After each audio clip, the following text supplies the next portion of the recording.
Hello student, today is our lecture number 15. Okay, and in last lecture you studied about the political changes in different fields. Okay, today we will talk about the changes which came in languages. Okay, the development which has been seen in languages during this period. Okay, during the medieval period, different languages were spoken in different regions of our country. हमारे देश के जो अलग अलग regions थे वहाँ पे अलग अलग भाषाएं बोली जाती थी. मेनली जो भाषा इस समय बोली जा रही थी मेडीवल पीरियड में वो थी सिंधी लाहौरी. सिंधी लाहौरी जो north western part of India में बोली जाती थी. Okay, this was the language which was spoken in the western north western part of India, जो आज भी पाकिस्तान के बहुत सारे इलाकों में बोली जाती है. Then Kashmiri. Kashmiri was spoken in the Kashmir.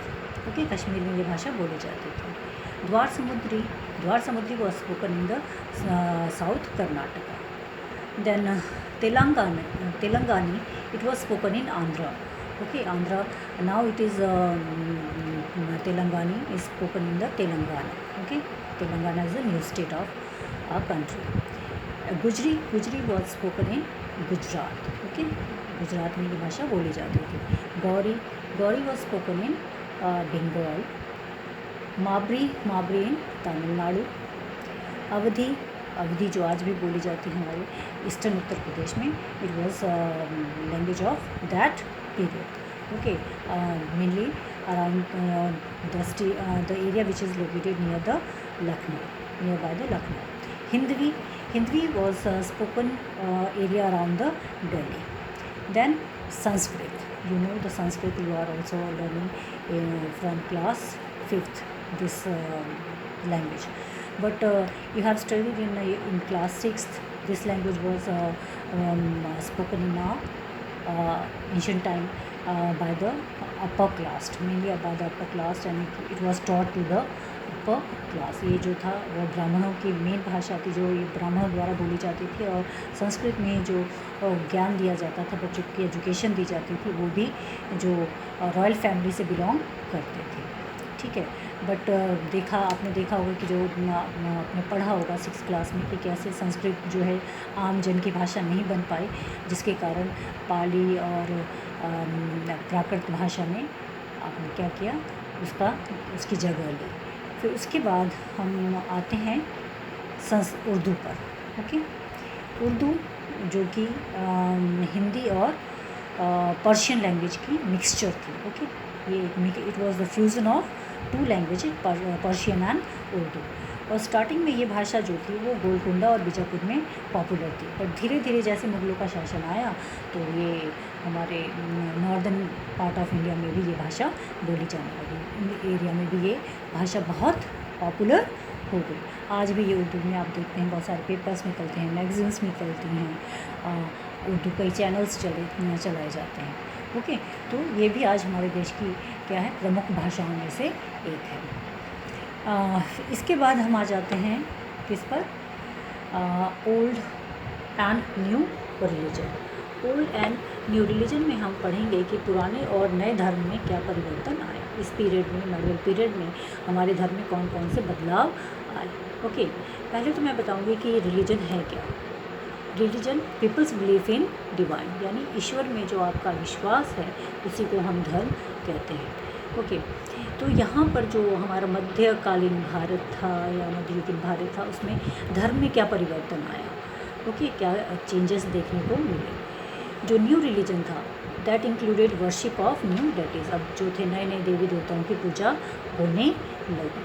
ठीक है, एंड न्यू टेम्पल्स वो बिल्ट. नए नए जो मंदिर थे उनका निर्माण होने लगा. इन मंदिरों में नए नए देवी देवताओं को रखा जाने लगा. ओके, उनके गर्भगृह. फिर ब्राह्मण्स डोमिनेटेड इन सोसाइटी, यानी ब्राह्मणों का अभी भी हमारे समाज में वर्चस्व था. ओके, अभी भी वो हमारे समाज में, हमारे सोसाइटी में डोमिनेट करते थे. और इनकी डोमिनेट करने का कारण क्या था, what was the reason. Okay, the reason was that because they have knowledge of Sanskrit and good support of patrons. क्योंकि इन ब्राह्मणों को संस्कृत का ज्ञान था। और आप सभी जानते हैं कि आज भी हम जितने भी रिचुअल्स परफॉर्म करते हैं, सेरेमनीज परफॉर्म करते हैं, उसमें जो भी श्लोक बोले जाते हैं वो मेनली संस्कृत के होते हैं। और these language were not spoken by the common people or not understood by the common people. That is why Brahman was dominated in society during the medieval period also. क्योंकि उस समय जो रिचुअल परफॉर्म किए जाते थे वो इन्हीं के द्वारा और इसी संस्कृत भाषा के जो ग्रंथ थे उन्हीं के द्वारा परफॉर्म किए जाते थे। तो इसलिए संस्कृत अभी भी क्या थी, एक सेरेमनी को परफॉर्म करने के लिए मेन लैंग्वेज थी, और जो जिसका ज्ञान जो था वो ब्राह्मण्स को था। इसलिए ब्राह्मण इस समय भी हमारे समाज में, हमारी सोसाइटी में डोमिनेट करते थे। आज भी आपने देखा होगा जो पंडित जो हमारे घरों में आते हैं, जब वो पूजा कराते हैं तो मेनली जो श्लोक्स होते हैं वो सब के सब संस्कृत में होते हैं। But you are learning Sanskrit, I will say कि जो भी आप आज पढ़ रहे हैं उसको बहुत ध्यान से पढ़िए, उसको समझिए। Okay, now the emergence of new idea. अब जब ब्राह्मणों का वर्चस्व होने लगा, तरह तरह के देवी देवताओं तक पहुंचने के लिए हम ब्राह्मणों का सहारा ले रहे थे, सेरेमनीज पर परफॉर्म कर रहे थे, तो नए आइडियाज़ हमारे समाज में आए, जिसको भक्ति मूवमेंट कहा गया। ये भक्ति मूवमेंट था क्या?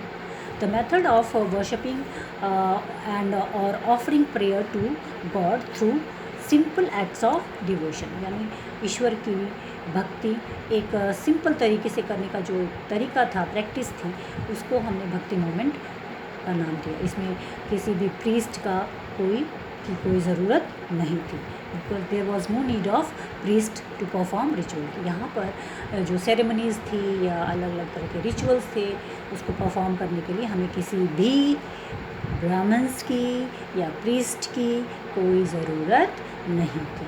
लोगों ने समझ लिया था कि ईश्वर को तक पहुंचना है तो हम खुद से हम अपने मन में ईश्वर को याद करें, मन से ईश्वर को याद करें तो हम उस तक पहुंच सकते हैं। यानी अगर हम दिल से ईश्वर को याद करें तो हम ईश्वर तक पहुंच सकते हैं। उसके लिए हमें किसी तरह के रिचुअल्स करने की कोई भी ज़रूरत नहीं थी। ये आइडियाज़ अब लोगों के दिमाग में आने लगे। और क्या नया बदलाव आया इस समय? ठीक है, इस समय और कौन सा नया बदलाव हमारे समाज में देखा गया?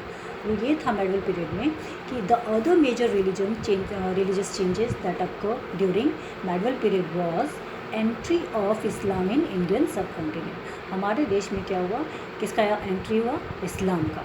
ठीक है, जो किसको मानता था? एक ही ईश्वर को मानता था। But like the Hinduism, Islam was also interpreted variety of ways. हाँ, हिंदुज़म की तरह ही इस्लाम भी जो था दो संप्रदायों में बट गया। एक था शिया और दूसरा था सुन्नी। ओके, दो ग्रुप्स में डिवाइड हो गया, और अपना आगे जाके शिया को मानने वाले और सुन्नी को संप्रदाय को मानने वाले अलग अलग ग्रुप में डिवाइड हो गए। तो ये चीज़ें जो हैं हम आगे चल के आगे के कई चैप्टर्स आएंगे उसमें हम पढ़ेंगे। And next topic will be continue in our next lecture. Okay, so see this video very attentively. Okay, thank you.